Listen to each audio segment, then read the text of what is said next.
All right, so we are ready to go. And as you can see, my intention today is to return to a discussion of technology. There's new developments, but also just, I think, some really deep and important issues to be discussing here. And so the issue that I'm going to primarily address today, and we've started this discussion, we'll toggle back and forth between it and other topics. Um, is intelligence. And so when we started by discussing artificial intelligence and some of the recent both breakthroughs in AI and some of the current politics surrounding AI and the use of it by the government and the switching from Anthropic to OpenAI for military contracts, etc. And so I think it might be time to step back a little bit and ask, well, what exactly do we mean by intelligence, or do we have a good concept that we refer to, a clear account of what's involved with human and machine intelligence? Are we speaking metaphorically when we ascribe intelligence or attribute it to machines? And if so, what attributes of human intelligence are we suggesting that machines already or will soon possess? And what attributes of human intelligence are perhaps not as easily transferred to machines? And is that a problem, an issue, or not? So those are the range of issues I'd like to speak with you about today. Before doing so, however, I cannot but spend some time on what's happened in the last week in the news. We have been talking for quite a while now about the war between the US and Israel and Iran.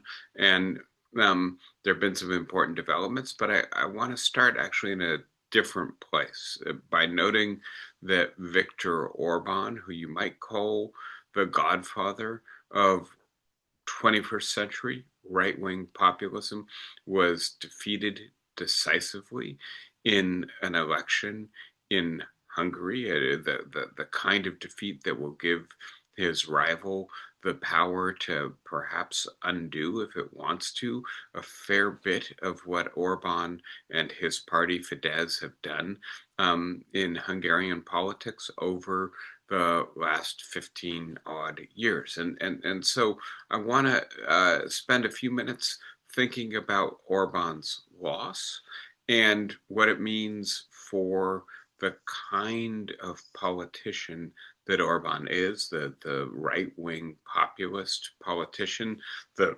21st century strongman, and in particular, the idea of an electoral populist, because Orban is sometimes referred to as the thinking man's Trump, right? He's someone who coined the phrase, as far as I can tell, illiberal democracy, which I think is a good phrase to represent the kind of politics he has tried to impose on Hungary, and that others have been inspired by him to try to impose on other countries.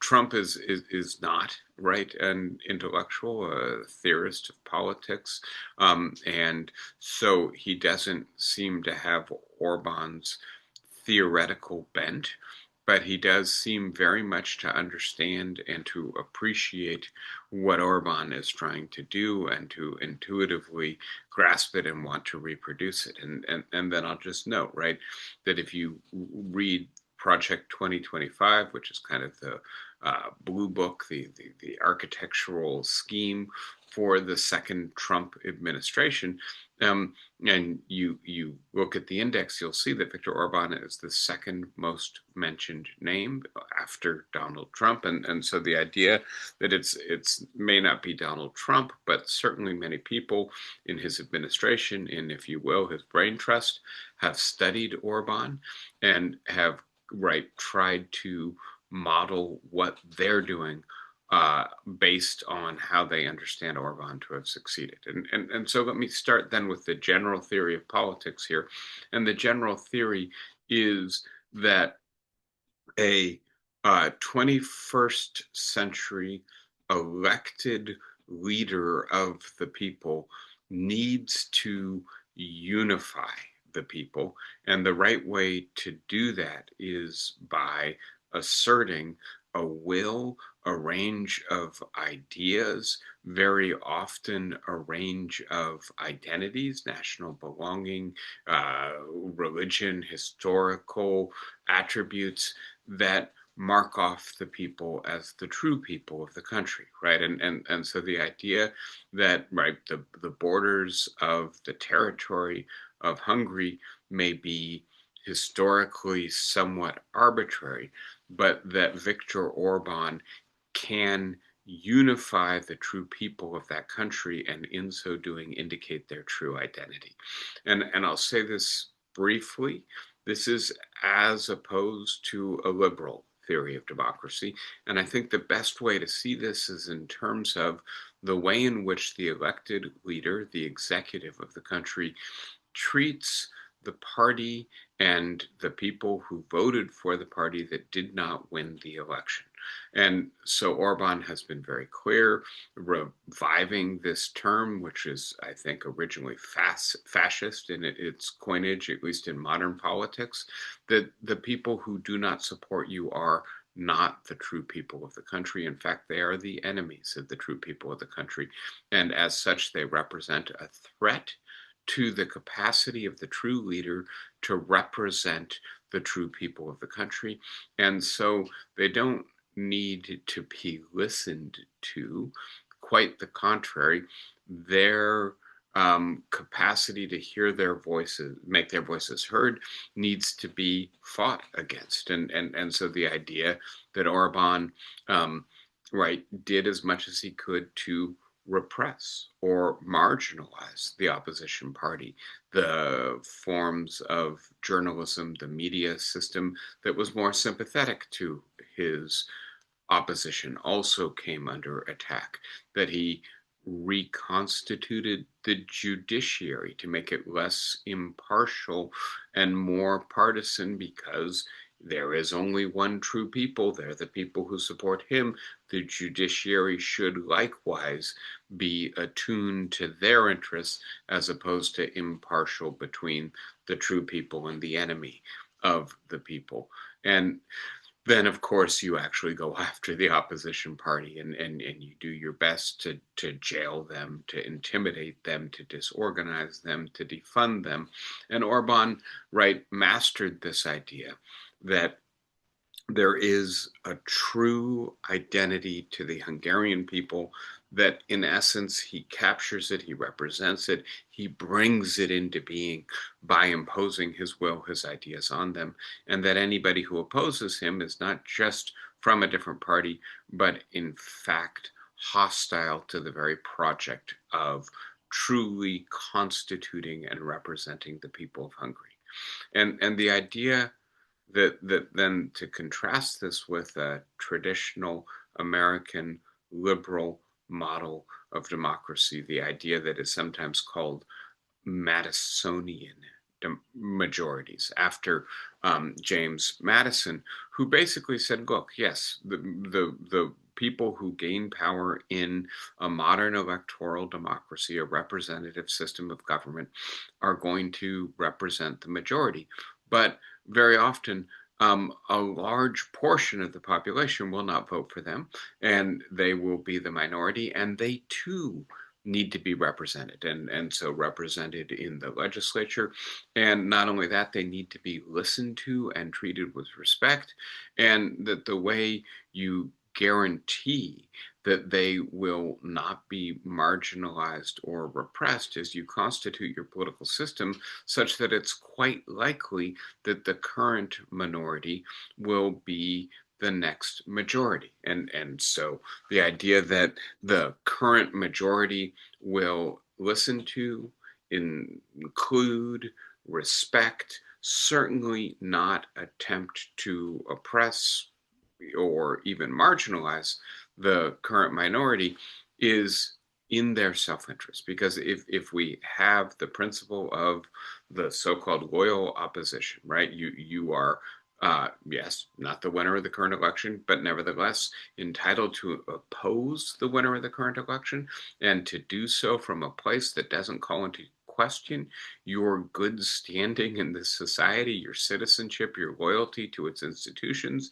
that the fidelity that we want out of our parties is to the Constitution and the system that it creates, and not to the current leader, whoever that is. And by the way, the fact that the current minority will likely be the next majority makes it very much in the interest of the current majority to treat them in ways that are respectful and inclusive, in the hope that reciprocity will lead the current minority, when it becomes the next majority, to do the same to the current majority when it becomes the next minority, right? So the idea that there is a both principled inclusion of the loser of the most recent election, a principled inclusion of diversity and difference within the political process, that we actually do better politically when we listen to people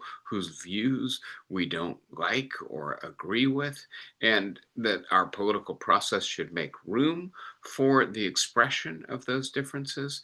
These are the ideas that Orban opposed. He said, look, this is not working for us in the 21st century, and it is a very abstract conception of the people, right? The people are sovereign, but who are they? Well, some of them are elected, represented by the current majority. Some of them are represented by the current minority. Well, this is an elusive idea.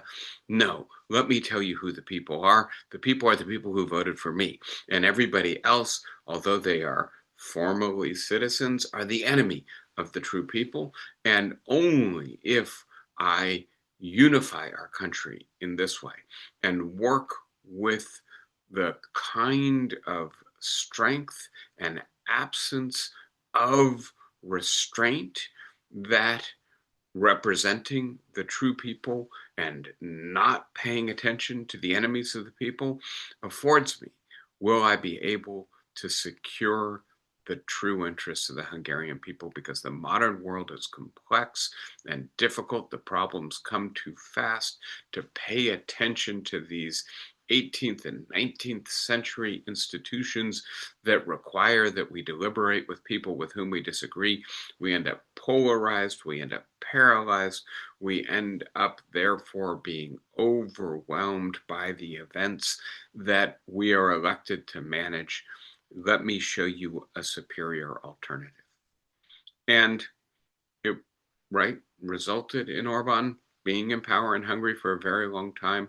But eventually, the people of Hungary tired of his rule, of both the repression, but also some of the intrinsic limits of this style of government. And I'm going to point in a more philosophical way to the idea that one person can adequately represent an entire people, or that one party adequately unifies an entire people. And this in part suggests, right, that whatever difference or diversity there is not genuine and not worthy of representation. But it also represents a kind of technical approach to politics that says we're smart enough, we've got the appropriate values, the appropriate competence to rule this country well.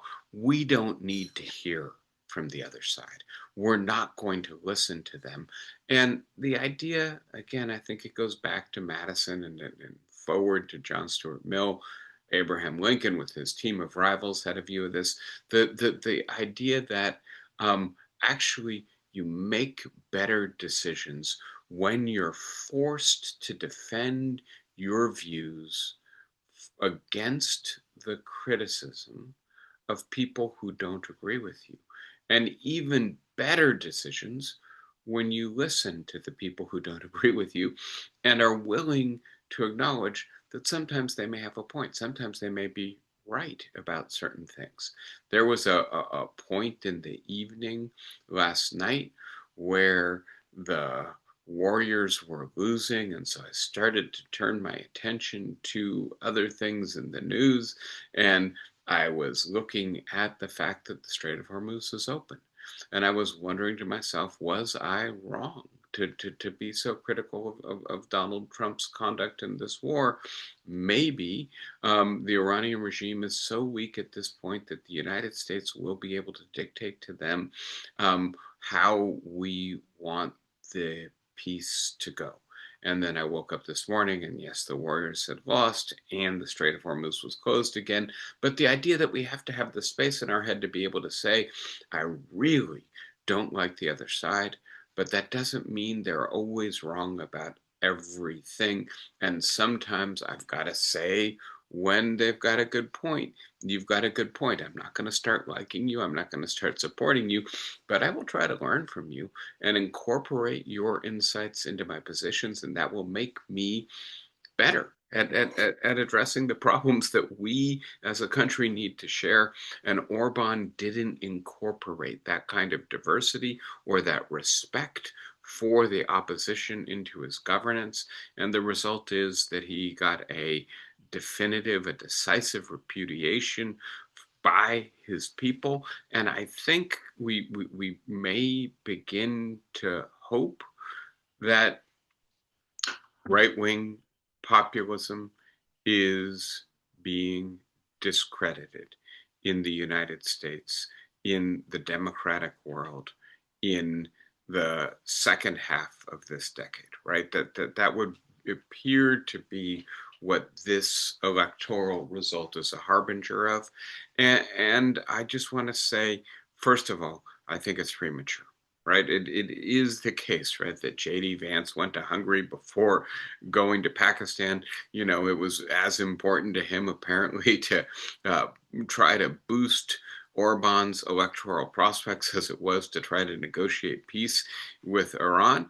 And that Donald Trump, right, did his best to put his thumb on the scale in this election to promise that the Hungarian people would have the support of the United States if they elected sound leadership. He all but said, "Vote for Orban if you want our help."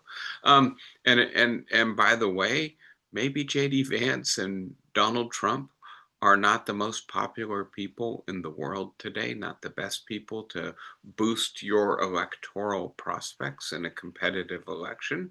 So I do think, some of the elected right wing populists in the world today are struggling. But by the way, they're struggling probably for the same reason that the liberals, the traditional, inclusive, deliberative liberals, are struggling, and that is that our institutions are not well suited to managing and solving the problems that we face.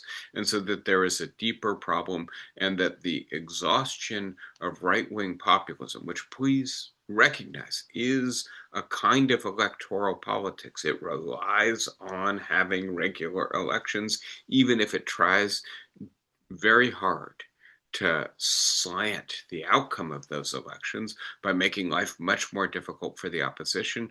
It still needs to win competitive elections in order to secure legitimacy. It's still using the institutions of electoral democracy at the same times that it deforms them and tilts them. And so the idea that this is sometimes called competitive authoritarianism, well, that's a label.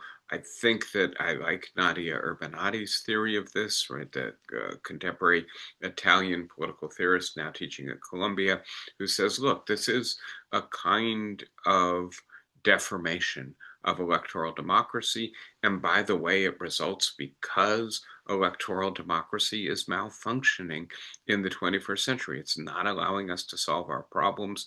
And until we're better at electing leaders who actually solve our problems, I think that the threat of right wing populism will remain constantly present with us.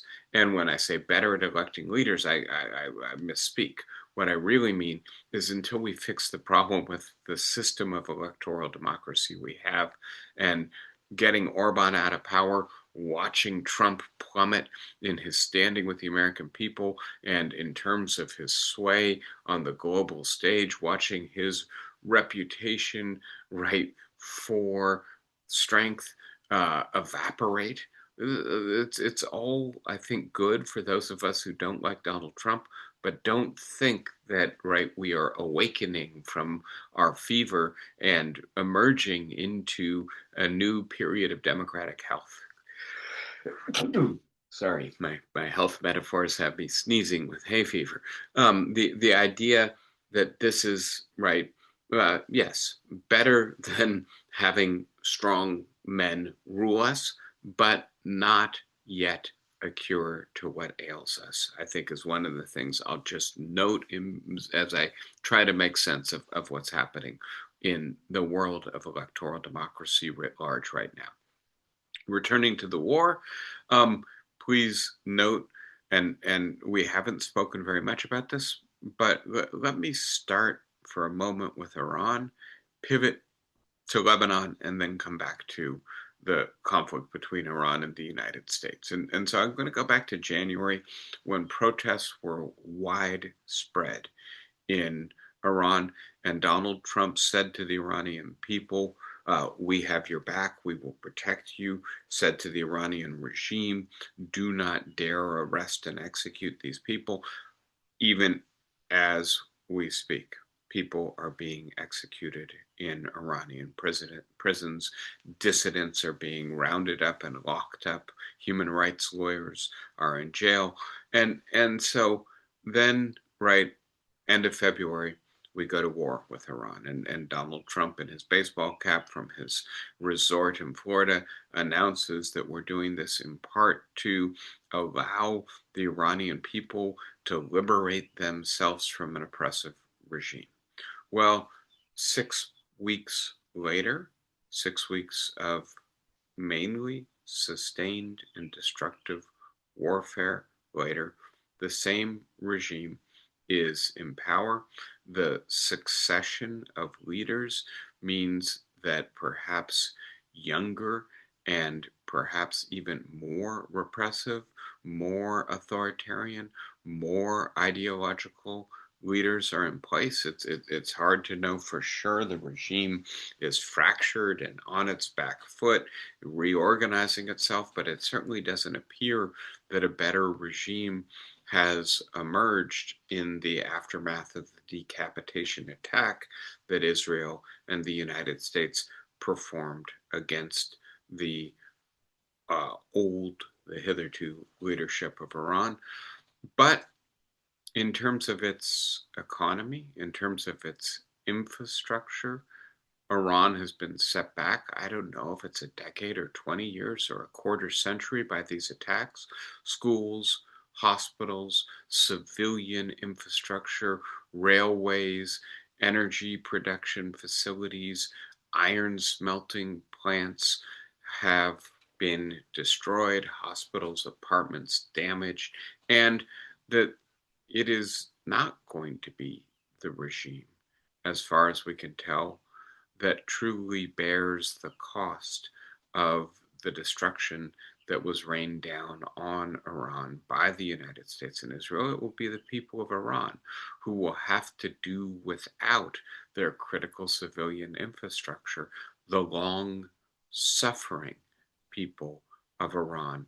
Thousands, I'm going to guess that the current count is a significant undercount, maybe tens of thousands of civilians who have died, who have lost their homes, hundreds of thousands who've been displaced, and that this war, I don't know what it will ultimately have accomplished, if anything. There is talk coming out of Pakistan that the Iranians will surrender their enriched uraniums in exchange for a large payment from the United States, and that would be obviously a good outcome to this war, and not that it would justify the war, right? The idea that it is probably within Iran's reach to enrich uranium again if it wants to, and that the money that is transferred to Iran, I'm sorry to say, even if it is, quote, reparations or payment for its enriched uranium, will all but certainly not go to benefit the Iranian people, but to strengthen the Iranian regime.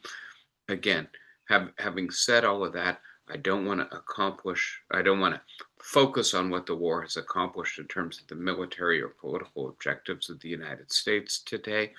I want to focus on the suffering of the Iranian people and the likelihood that this war increases as opposed to mitigating their suffering as a prelude for shifting to Lebanon. And the good news is that there is a second fragile ceasefire in place.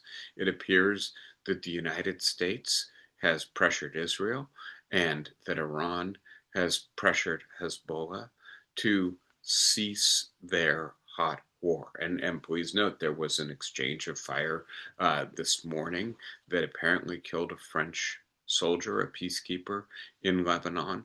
And so I think it's too early to know whether this will hold and succeed. It is deeply unpopular, apparently, in Israel. The Israeli public really wants to completely eliminate Hezbollah. And of course, they've been encouraged to believe by Benjamin Netanyahu that this is possible. One would think that the example of the failure to eliminate Hamas in Gaza would be a lesson. And obviously, Lebanon is a larger territory, an independent country, a larger population.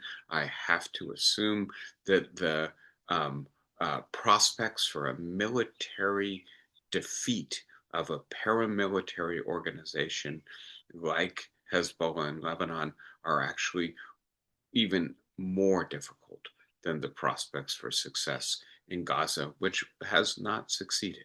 So the idea that nevertheless this is something to be celebrated, right? And celebrated because we have to pay attention to, right? We spoke a little bit last week about Kant's cosmopolitanism, about the idea of weighing the morality of war and recognizing that it's really impossible for there to be a just or moral war.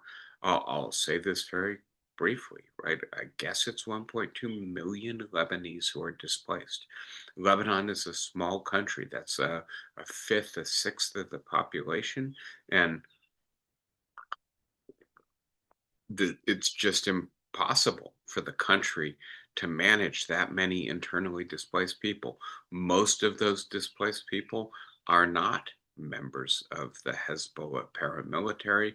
They are civilians, they are children, they are the elderly, they are non-combatants, and they are, right, living rough. They don't have housing, they don't have accommodation, they don't have access to adequate food, water, clothing, medicine. And so from a simple humanitarian point of view, this is a good development. Then let's turn to the chief conflict, right? That between the United States and Iran. And note that, right, for a few hours yesterday, the Strait of Hormuz was open for the first time since the beginning of March, and that the right stock markets rallied, that the price of oil fell quickly. I think there is pent up economic demand for this war to be over. But having said that, it appears that Iran expected that the United States would remove its blockade on traffic going into and out of Iranian ports if Iran removed the blockade on the Strait of Hormuz, and we didn't. And so Iran immediately reimposed the blockade. One ship at least was attacked, and now no more traffic is going through the Strait of Hormuz. And we can see, right, the price of gas in the United States is roughly 90% higher than it was at the beginning of the war, we can see Donald Trump, right, deeply unpopular in the United States, back to this, right, the luster is off the apple of strongman right-wing populism. But the idea that these two are not unrelated to each other, and that the ultimate explanation is the drag on the world economy that the Strait of Hormuz being closed represents, and the idea that there is, it appears, some tentative progress being made with Pakistan working as an intermediary in the talks between the United States and Iran, that this is uh, almost certainly going to be the slow boring or drilling of hard boards, right? It's not going to be easy work. But having said that, right, the last time a deal was reached, it took years. At least there is some progress. At least the bombs are not falling. Let us hope that sooner than later the Strait of Hormuz can be open, and also that the United States will let vital supplies to Iran. And again, we have to ask about the morality of a tool of leverage that chiefly victimizes the civilian population of Iran. That, yes, right, it makes sense to try to get the Iranians to, right, do what we want them to do, but at what price? There's a comment I think just came in. Let me take a quick peek to see it. Sorry. Um, where am I? So this is from Ruth Campbell. So you were in the Kings County emergency room in Brooklyn the past Friday weekend. Sorry to hear you were in the emergency room and getting stitches, Ruth.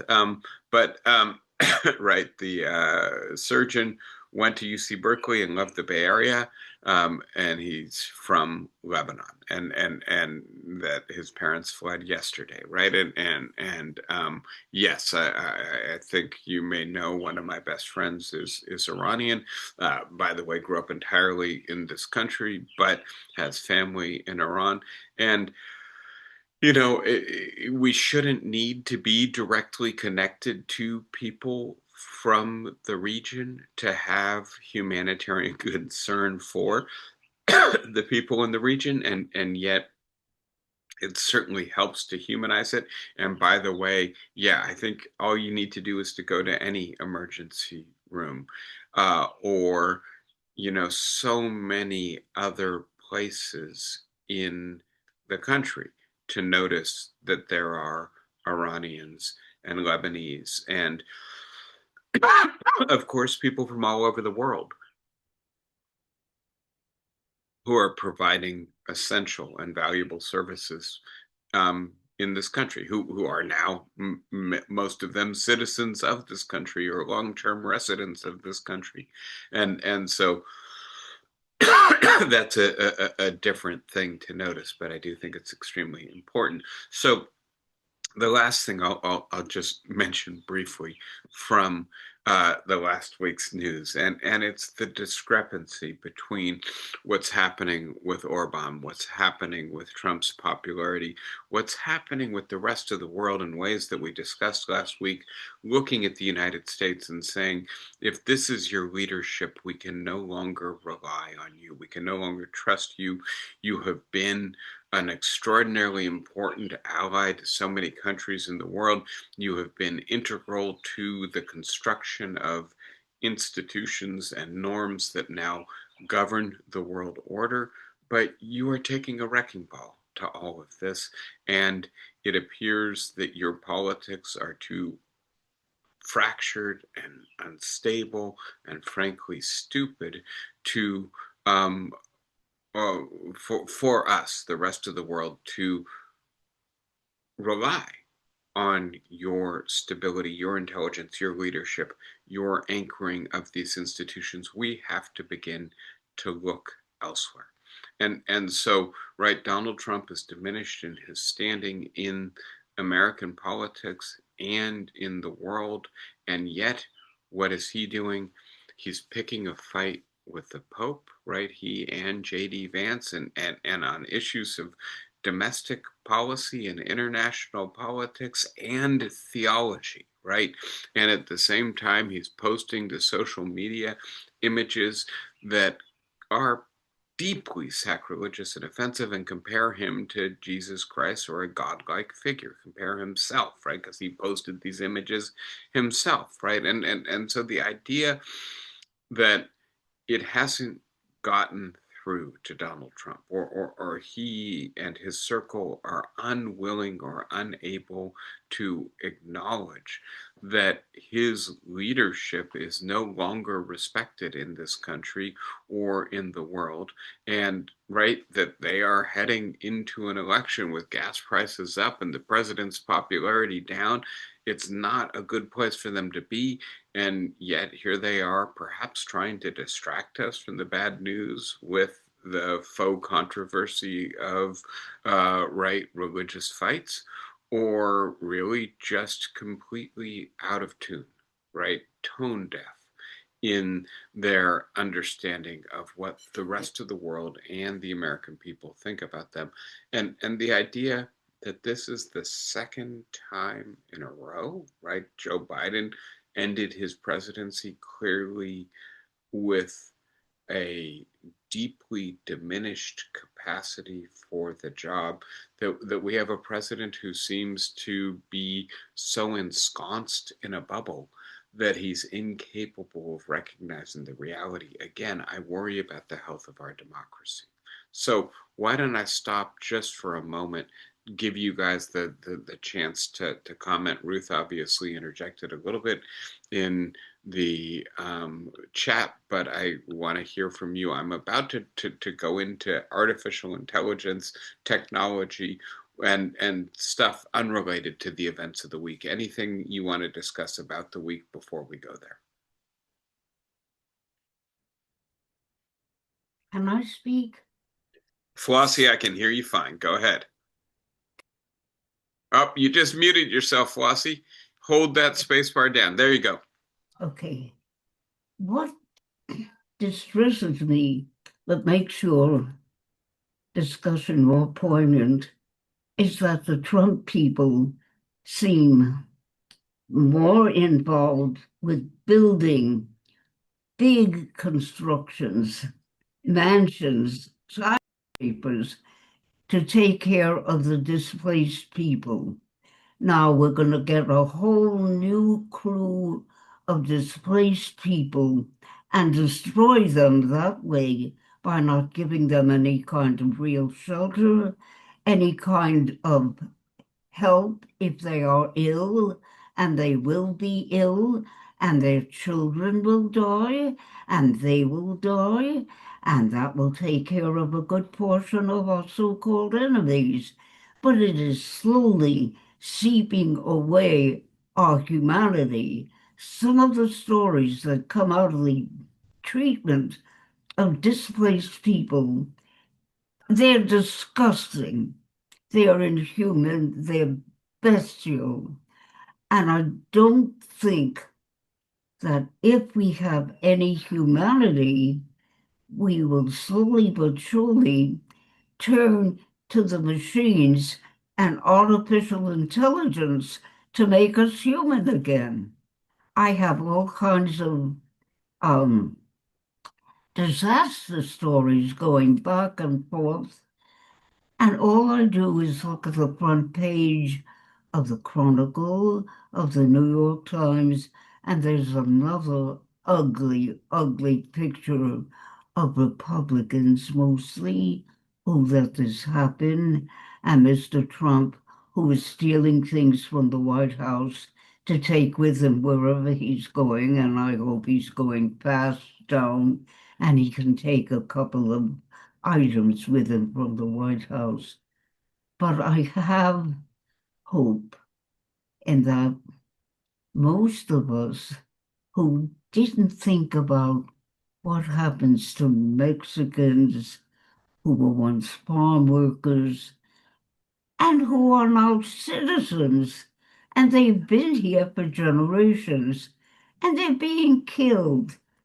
So when I say my prayers at night, I say prayers not for me, because I'm kind of sort of taking care of you. They couldn't get me on the computer, but that's all right. We're And I, hearing you yeah, fine, Flossie. I wish I could see you too, but I'm getting your message loud and clear. thank you, dear.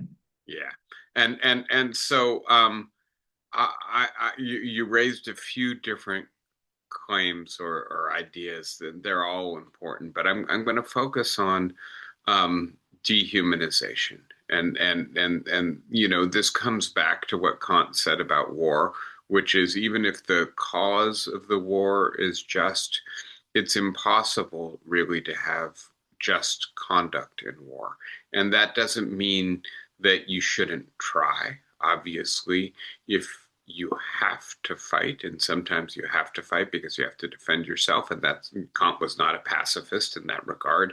But if you have to fight, you also have to recognize that what you're asking soldiers to do is something that dehumanizes them, that does not respect their humanity, that involves kinds of conduct that will be traumatic and deforming, do moral injury, probably for the rest of their lives. And so then we notice, right, that on the one hand, without it appears a shred of regard for this aspect of war, we launched a war, and not a war of defense, not a war of necessity, but a war of choice, and that we threatened, as we dwelled on last week, tremendous war crimes, right? And even threatening war crimes. And I'll be as clear as possible about this.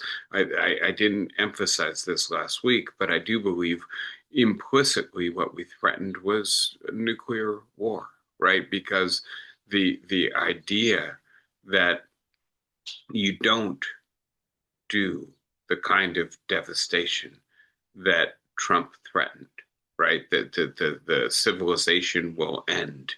They'll go back to the Stone Ages with conventional weapons. That we've rained conventional weapons down on them. We threaten them with annihilation, and I think that means we threaten them with the worst known kind of war possible, and an indiscriminate war. And by the way, again, this is just if Trump is to be believed, a negotiating technique. Um, and so you go after the regime, you try to prevail on the regime by threatening and doing things that are brutally dehumanizing, awful for the civilian residents of the country who we know do not support the regime, right? And then we compare that with what Ruth said, and what I said in response to what Ruth said, right? We have Lebanese and Iranians and Mexicans and Salvadorians and Venezuelans, and I could keep going, right? In this country doing good work, contributing to our society. And Stephen Miller and Donald Trump are rounding them up and putting them in detention centers. We might as well call them concentration camps that are maximized for their inhumanity, doing their best to whisk them away so that they don't get their right to trial, to treat them in ways that feed into the generation of images that show them to be being treated as subhuman. And so I think there is a through line here, Flossie, and I do think it has to do with the dehumanization of non-white people within this administration. The brown people of Iran, the brown people of Lebanon, the brown people of Mexico and El Salvador and Venezuela. They do not count as fully human, I think, in the eyes of this administration. And so it is obviously the right flip side of what I was saying with Viktor Orban. There is one true people of the country. How do we identify them? Well, one way to identify them is by the way they vote. They support the true leader. But another way to identify them is racially or linguistically or religiously or in terms of national origin, right? And so the idea that it's not just that you voted the right way, but that in some sense you are marked biologically as belonging to or not belonging to the country. And this is the through line from fascism to 21st century right wing populism. I'm very careful not to call the right wing populace fascist. I think that we should reserve fascism for the kind of politics that unfortunately we're very familiar with from the 1920s and 1930s, and that occasionally does rear up in the 21st century. But I don't think it's what Orban is doing. I don't think it's what Trump is doing. But there are elements of fascism that carry over, and the racialized politics and the inhumanity that it generates is one of them. And yes, I do think that it is a important development when Donald Trump loses popularity, when Viktor Orban loses an election. And yet we have to recognize, I do think what's accounting for Trump's decline is much more, well, it's the overreach. It is the overreach of Minneapolis, the overreach in Iran, but even more so, it's the price of gas, or the fact that strongman politics and racial politics and going after immigrants and attacking Iran is not making it easier to afford food or to pay rent or to address the affordability crisis or to feel that your children are going to do better than you're doing. The problems that generate the support for this kind of politics are not actually addressed by this kind of politics. So, I'm sorry that there's a lot in what you said, Flossie. That is what I'm focusing on as I look at it. If there aren't other thoughts or questions at the moment, it feels a little abrupt, but I do feel like Flossie kind of set us up. Will our machines do any better at treating our fellow human beings with humanity? I'm not sure they could do much worse, but I do worry that it's going to be hard to equip them. So I'm going to return very quickly to the headlines, and this is where we left off last time we were talking about this, and I won't rehash all of the themes. I am going to point out a little bit more information has come to light since the last time I spoke with you about the dispute between Pete Hegseth and the company Anthropic and its CEO.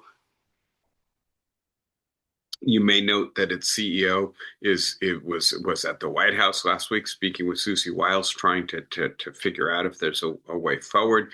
It's also in court trying to challenge its designation as a supply chain risk. So far, not prevailing. I think it's worthwhile noting.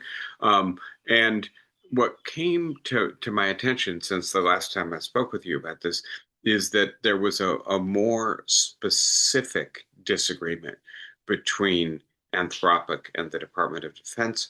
And this concerns the way in which Anthropic's artificial intelligence technology was integrated into the military suite of technology that was used in the invasion of Venezuela, not yet the invasion of Iran, right?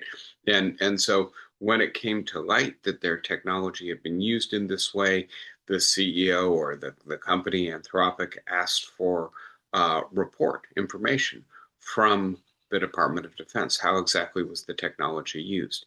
Part of the reason for this is because this is what Anthropic is interested in. They're interested in developing their technology and seeing how it works in these kinds of situations, but in part because they had a contract with the Department of Defense that says their technology will not be used for automated weaponry, and they wanted to know. They wanted to be sure. How exactly was it used in a hot war? Please let us see the data, the feedback, what we can learn and make sure that you're complying. And that is apparently what precipitated Hegseth terminating the contract with Anthropic. He had already been encouraged to mistrust them in ways that I suggested to you last time we talked about this. This might be understood as akin to a political assassination. That's a peculiar thing to say when we're talking about a company and not a person. But this is what Dean Ball, who was working for the Trump administration not too long ago, says in an interview with Ezra Klein, right? That the idea that Anthropic's Claude, its artificial intelligence platform, is um, raised, is trained to have certain values, and that Pegseth doesn't like those values, and therefore he's trying to kill their company. And just to be as clear as possible, all right, to come back to the difference between Madisonian, right, majorities and the populist theory according to which the minority is the enemy. Um, the idea that we would be well served to have a plurality of artificial intelligence platforms with plural values is part of what Dean Ball is suggesting. And it seems like a strange world we live in, right? Where we want to respect not only the diversity of the demos, the human beings who make up our society, but also the diversity of the artificial intelligence platforms that are increasingly, right, making decisions for us, running our technology, solving our problems. It's better if we have diversity there as well. So says Dean Ball, not so much Pete Hegseth. I'm going to be very quick about this. I think I didn't get to this last time, but I'm going to suggest very quickly that there are some really extreme views out there, and I'm going to start with Nick Bostrom, whose work on superintelligence I've discussed with you a long time ago. His more recent book, his most recent book, I think, is called Deep Utopia: Life and Meaning in a Solved World. And I'll just say this very quickly. Bostrom has gone from techno-alarmist to techno-utopian very quickly. And the idea of a solved world, a world in which essentially all of the technological problems, the problems that involve solving complex equations or, right, complex variables, even if they're not expressed mathematically, will be solved for us by artificial intelligence.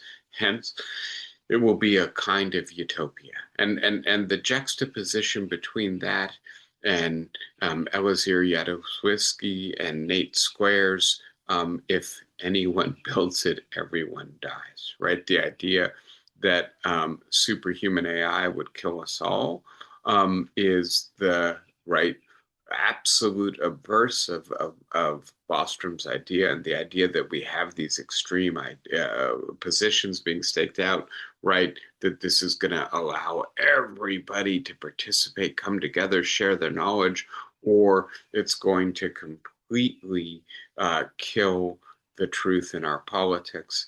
Again, I'm going to suggest that in a sense we need to steer between the extreme views. And not because I'm suggesting that either of them is necessarily wrong because of their extremism, but because, frankly, I'm not sure that it behooves us. It is pragmatically useful for us to focus on the extremes as opposed to focusing on some of the middle problems. And so this leads me to think again about the alignment problem, about making this technology human compatible, kind of what Flossie was saying. Might we get greater humane treatment of humans from our technology? Well, only if we develop it correctly, right? And then, right, the idea that Harmit Rosa spends a lot of time thinking about acceleration, the idea that the technology is moving so quickly that it's very hard for us to keep up with it. And this is in part a regulatory problem. If we really think that artificial intelligence is a major threat to humanity, then we need to not just try to manage this domestically in the United States. We need an international treaty, something akin to what we have with regards to cloning technology that allowed us to contain some of the riskier possibilities associated with gene editing and cloning. We, right, um, need to be able to do this with AI as well. But if it's moving so fast, it seems very difficult to figure out how to catch up, how to make our regulatory regime global and flexible at the same time. And then the related idea in Rosa's title, right?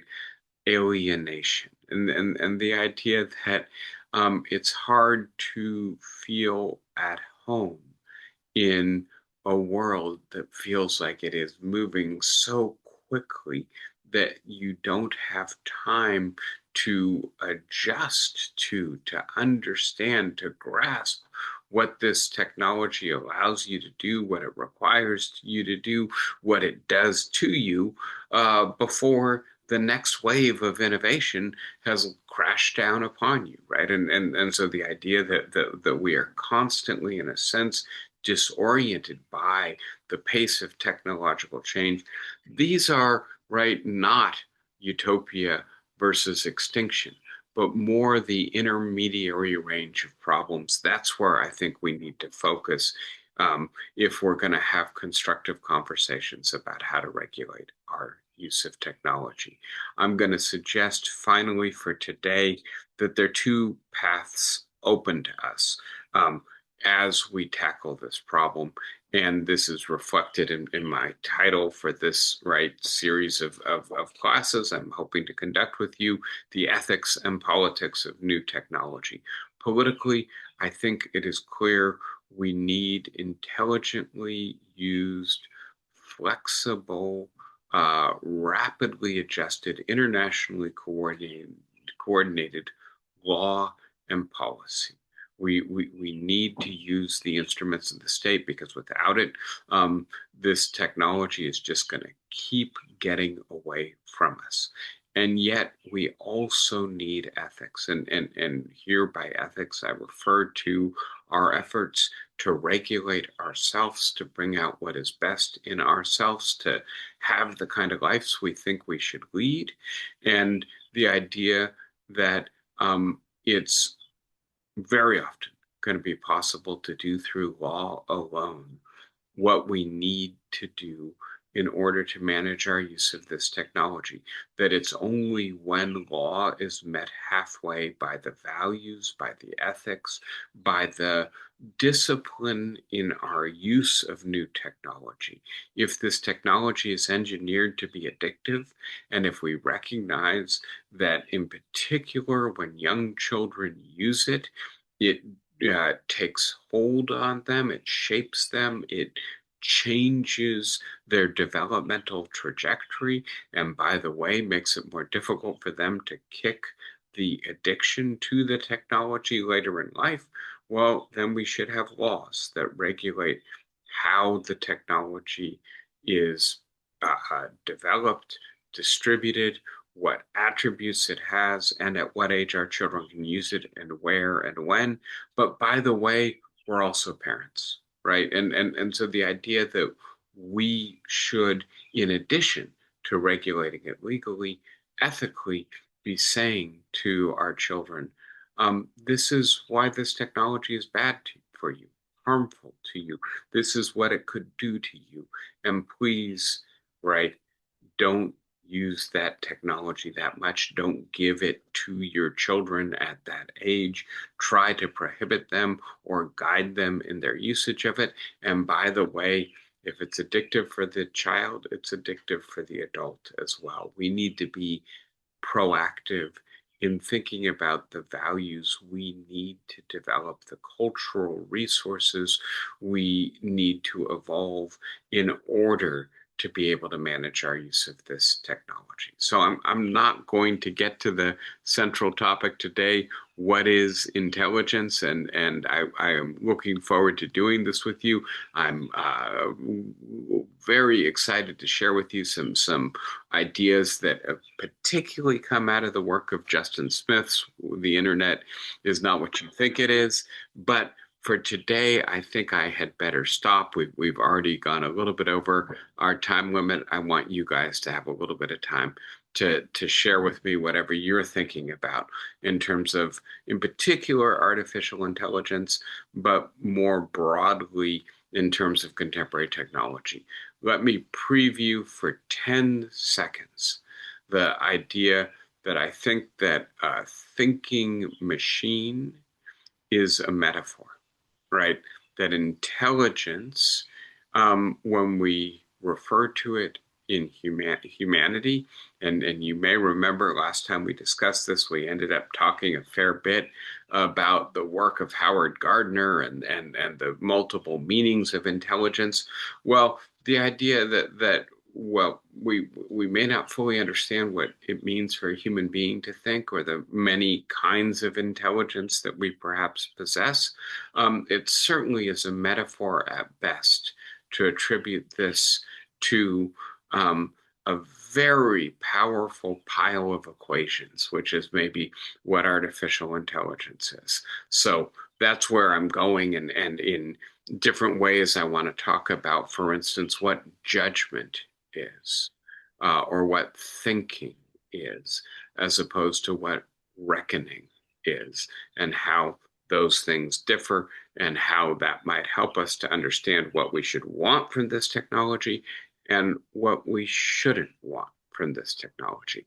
Mike, is it you who has your hand up, or is it Sandy? Sandy, go ahead. It's me. I worry what will happen physiologically to our brains as we turn over the thinking to AI over a long period of time. I mean, Yeah, I can't remember if I shared this slide with you last time we spoke about it.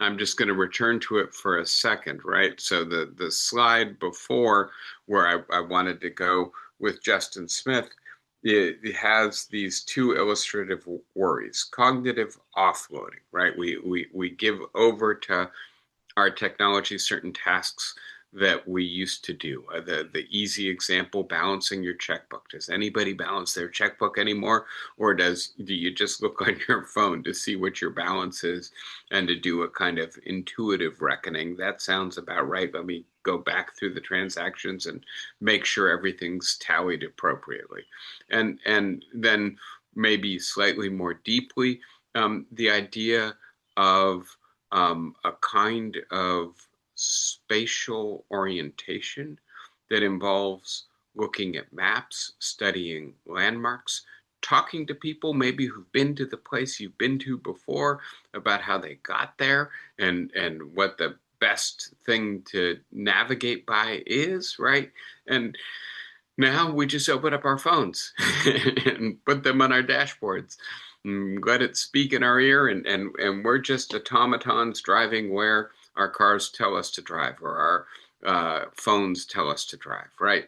And the idea that cognitive offloading, sometimes I like Arthur Conan Doyle's expression, it's making room in the attic, right? I get to think about other things while I'm driving. I get to listen to a book or a podcast, or maybe if I'm really disciplined, think about the things that I need to think about in my life.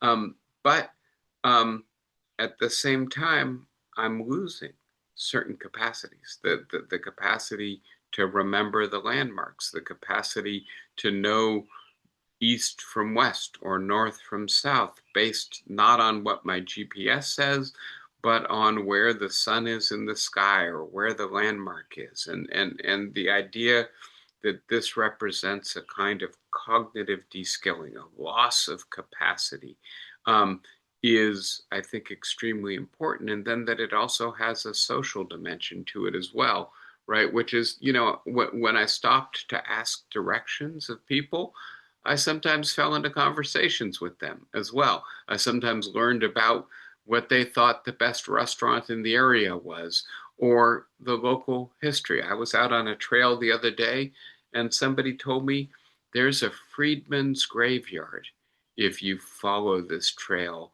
in this direction that far.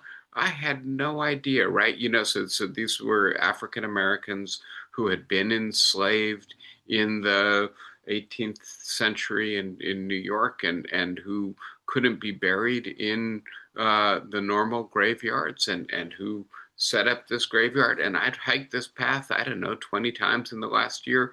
You only get that when you talk to people, right?